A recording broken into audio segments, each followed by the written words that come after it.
Hey, my name is Jose, and I've been living with HIV since April of 2010. When I first found out about my HIV diagnosis, it was actually a very emotional moment. I was in San Bernardino, California at the time, and my mom was waiting outside the parking lot because she already knew that I was dealing with something. I was having the symptoms and all the scary feelings of such that I didn't know at the time. And I was only 15 years old when I experienced all these things. While my mom waited outside at the parking lot, I knew that I was already feeling a lot of the side effects and the symptoms. I had done my research, going on the internet and self-diagnosing, I guess you can call it. So while my mom waited outside, she already knew that something was up with me, that I had been a kid that's been doing things that I shouldn't have been doing. My relationship with her was a roller coaster at the time. So being a single mom that she was, she did the best that she could. Me being the oldest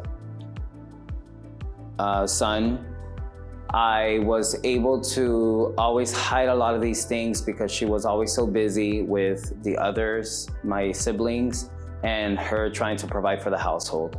So working late, working double shifts and such. I was able to do a lot of the things that I used to do.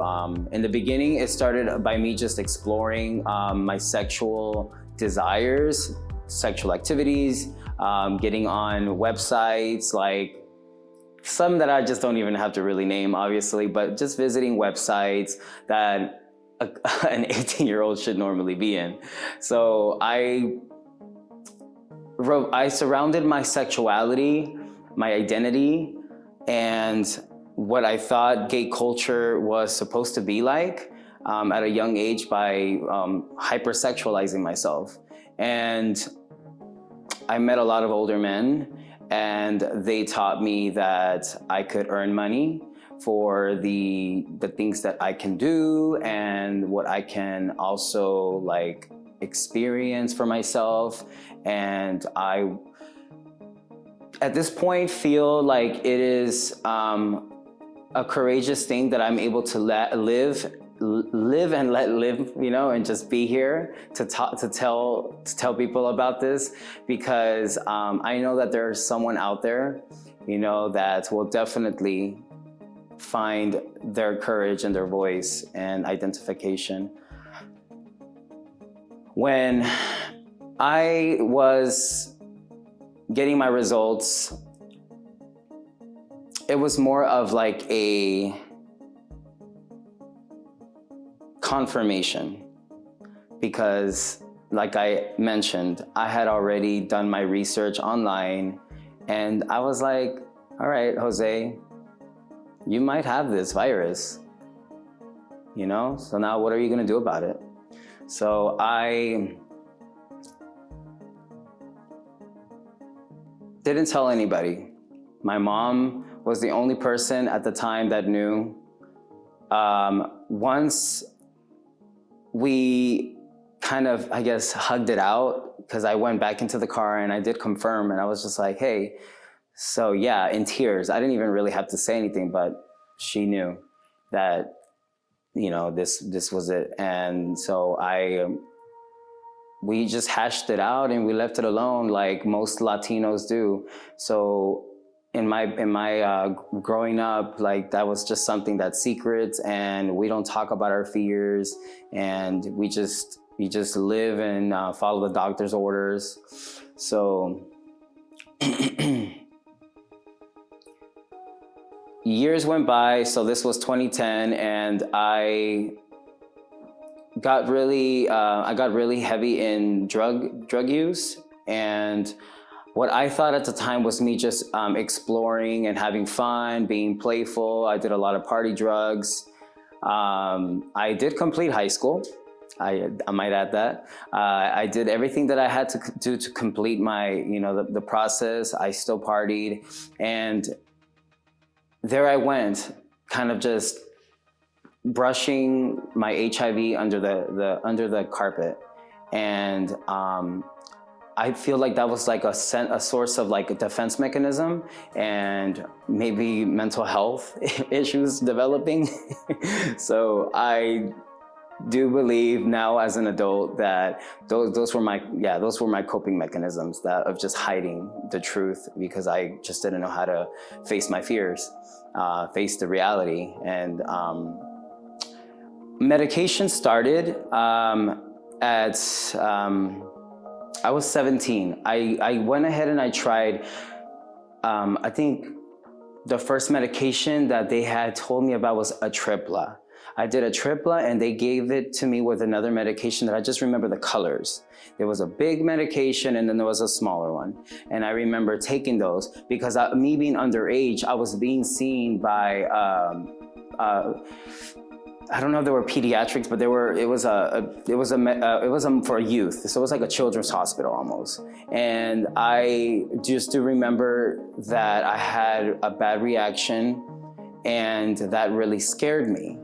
And then I started educating myself because I was hearing different information from nurses and doctors, and I was already a kid that just needed to, I asked a lot of questions and I needed answers. So I'm always asking and I'm doubting the person that's telling me, and I'm doubting myself on how I can handle this information.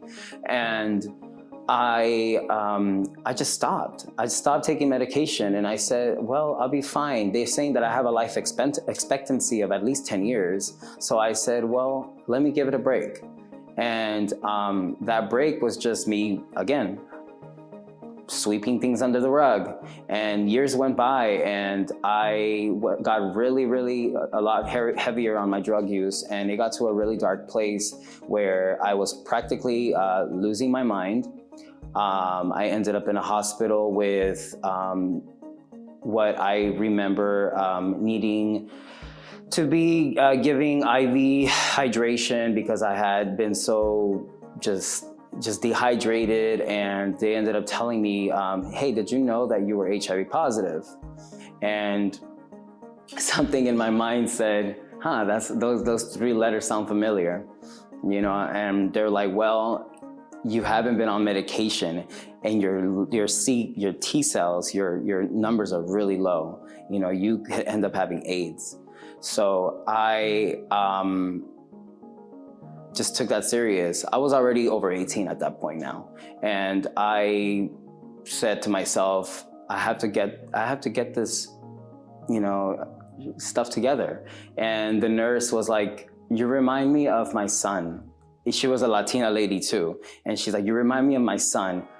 Please get it together. You're going to die. And that is something that highlights for me because my own mother couldn't speak to me in that like way, and I needed that at the time. I understand as, you know, parents, it's difficult to sometimes give, you know, your child what they need at the time. But for me, I just needed someone to give me the tough love or a mixture of both. And I really just didn't know. So in response to the nurse, I remember just saying, yes, please give me all the resources that I can get. Like something just clicked. Like I use the word divine because I feel that it was something that came from all the protection that, you know, those who loved and cared for me, you know, to the moment I got like, you know, HIV, I knew that there was something that has protected me to that point. And for those who are watching, thank you so much for checking out this video. Please go ahead and check everyone else that is also on this website. You will find that if you don't identify with me and my story and what I continue saying, there will be other people who you can share those similarities with. Visit HIVstopswithme.org, and remember, I'm the CEO of my life. Be the CEO of your life and be in control of your HIV.